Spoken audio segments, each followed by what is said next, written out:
Actually, I was getting called in to go into the Army, and I didn't want to do the Army, so I went and enlisted in the Navy. And then when I was stationed at Alameda, which is a little island between San Francisco and Oakland, I got my orders to go to the USS Enterprise. Well, we were standing guard for the Enterprise, and I didn't want to be on a big ship, so I went over to the career counselor there at the base. I said, what can I do to get out of those orders? And he said that the best thing you could probably do is put your name on the master list for Vietnam and draw a ship off the coast. So that's what I did, and instead of getting a ship off the coast, I got a 5-man boat in the Delta. The forward observer team is made up of 3 people, and a lieutenant, a scout. My lieutenant was from Seattle, Washington. My scout was from Ottawa, Canada, and the radio operator, which I was. And we were charged with either going out with infantry companies into the jungle or going out by ourselves. And what we did was, if there were suspected enemy positions or we saw enemy troops or something like this, then we called in the heavy artillery for support to try to disrupt their afternoons or something like this. And from that standpoint, we were the team involved just in doing that particular part of it. Oh, my mother was very upset. You know, she kind of figured I was going to go off to college and do that sort of stuff. My dad was going like, oh, that's a man's thing to do and stuff like that. So probably pretty typically what people would think. And they were watching the stuff on TV, all the stuff about Vietnam, and so they always thought I would always write letters and tell them, oh no, we're not doing very much. And then the government accidentally sent out a flyer to the community, and they ran a deal that I'd gotten a Purple Heart while I was over there. And my parents read it, and I was telling them I was just sort of, oh, we're just floating around the rivers and not doing a lot. And then she kind of found out different. So my family was great. My dad had been in combat in North Africa during World War II, so we grew up as a very patriotic type family, and they were extremely supportive. But some of the friends that didn't go, oh, they would see you briefly when I got back, but then kind of tried to avoid you after that. From that, you know, you have to remember, though, that in those late 60s, early 70s, there was a lot of anti-Vietnam stuff going on. And, you know, we were ostracized. So from that standpoint, I still have those friends today, and we still see each other, but there's still that distinct separation as to what I did and what they did not do.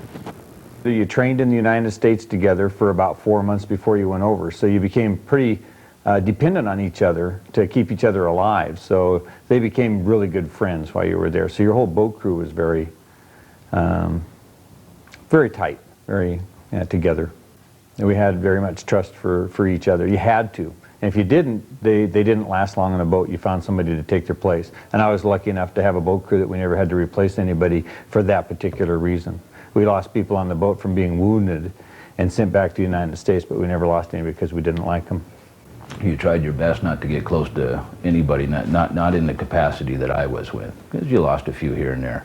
Of course, from our position of a 3-man team out there was our teamwork. We had to depend on each other, and there were only 3 of us. So on quite a number of occasions, we were quite a ways away from the fire base and any support, so it was that essence of teamwork and trust that we could depend on, and that alone. See, I had guys that were younger than me on my boat.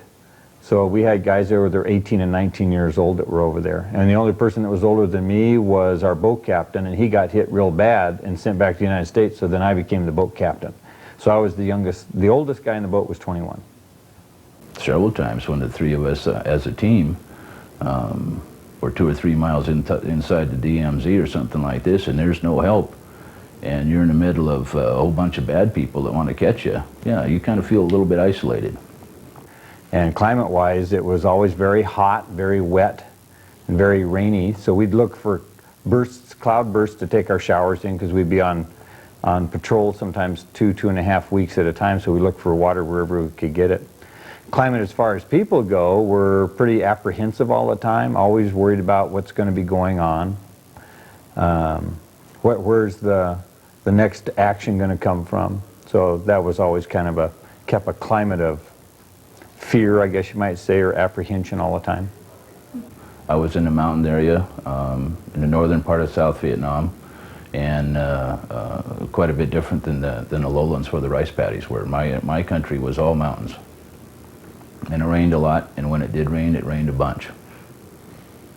You had a wide range of experiences, sometimes that were just hours and hours and days of boredom of just doing what we called bid patrol, and we'd just go around big ships, all the way up to the worst day we had where we went through almost 10 firefights in one day. That can range just from seeing the people along the roadsides of the villages that we had to go through when I was going up to the mountains, or that could involve walking in the jungle. It could involve getting rained on by monsoons, or seeing deadly snakes, or the constant mud, or anything like that. You know, there's the whole range of human feelings can cover an experience of that nature. Several times you wake up in a cold sweat, thinking that you're back there again. Especially when I first came back, I had some real problems with that. More recently, when I go fishing or something like that and I'm just trolling in my boat, the kind of groaning sound of a motor going real slow kind of takes you back, or you actually feel like someone's watching you. You have that feeling that you had when you were going on the rivers and you knew you were going to be shot at. You get that feeling even though you know that there's no one out there that's going to shoot at you. The feeling is very strong. Most of them, what we do is just kind of leave them in a box in the far corner of the closet. We know they're there, and don't dwell on them, and it doesn't do you any good anyway. I probably felt more alone when I came back to the United States because you couldn't share with what you'd done. A lot of people wouldn't understand the things we saw and did, and so that's why everybody sort of closed up. It was easy for us not to talk about it. It was easier not to talk about it than it was to share the information. Matter of fact, you almost go way overboard the other way. It doesn't seem like you can do enough. You're just in high speed the whole time for about 2 or 3 months when you come back. Sounds that you hear over here would normally not bother other people, like a car backfiring, will put you on the ground in a minute because it's a sound you're not used to hearing. Where in Vietnam you were used to hearing it and it didn't bother you as much. So no, it was a real long time to adjust. I mean, I remember a time, early October of 1969, we were coming down a ridge that guarded one of the Ho Chi Minh trails, and I got a message in on the radio and had to decipher it, and Ho Chi Minh had died, so they wanted a 3-day moratorium on the fighting. And when I decoded the message that said that we couldn't shoot at the enemy until they shot at us, and there were, at that time I was with a company in the jungle, and there were 72 of us. We were under strength, and I gave that message to the captain, and he read it, and he was 26 years old at the time, and tears started rolling down his eyes. You know, how could we fight a war when our hands were tied behind our back? So the thoughts from the way the government controlled it are not pleasant at all. No, they didn't do a very good job. The troops, on the other hand, performed superbly. There are a lot of people I know now that feel the government really stabbed them in the back, and I've got a guy that I taught in a class one time, and every time he mentioned the government American flag, he turns around and flips it off because that's how he feels about it. So there's a real wide range of people out there who felt like they were deserted by their government. The ground forces in Vietnam never lost a conflict. The whole time the war went on, never. That war, in essence, was lost by the decision-making in Washington. I think a lot of people that were around took it personally. We have a lot of people that felt that the government really overstepped their bounds and stuff like that. My culture background came from the fact that my dad was in the service and he did his duty to God and country, so to speak, and then I was raised to do the same thing. It was kind of a mother apple pie and the American flag attitude around our house, so we were expected to go and serve our country. Because my generation grew up supportive of the government and trusting. And I think for my generation now, there isn't that complete trust or anything close to it that there used to be. But I think it definitely had a big influence on my life, and especially within the last 4 or 5 years, since I dug into my sea bag and I started working on a program, started doing some art that was kind of a healing sort of thing for me. Oh, I cried a lot. And it basically started when I met a friend of mine. I've been a friend with It works for the Missoulian, and we've been friends for 7 years.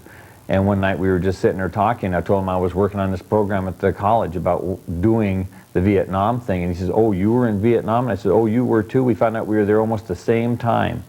And we'd never known it for 7 years because we just didn't share that kind of information. And then we sat that night and we told our stories and cried, which led to a poem that's part of one of these artworks and stuff like that.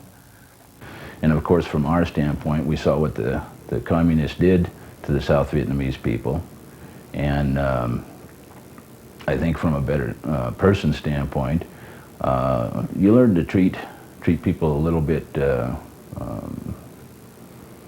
more of on an equal basis. They all have fears, wants, loves, needs. They all cry, they all bleed the same. I think it gives you a real good basic reality check when you're 19 years old.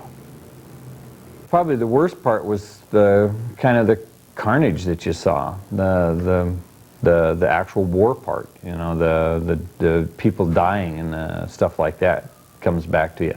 Probably the good part now is the friends that I've made trying to find people that had the same experience. And our bond with those people is much, much stronger now than probably it would have been before.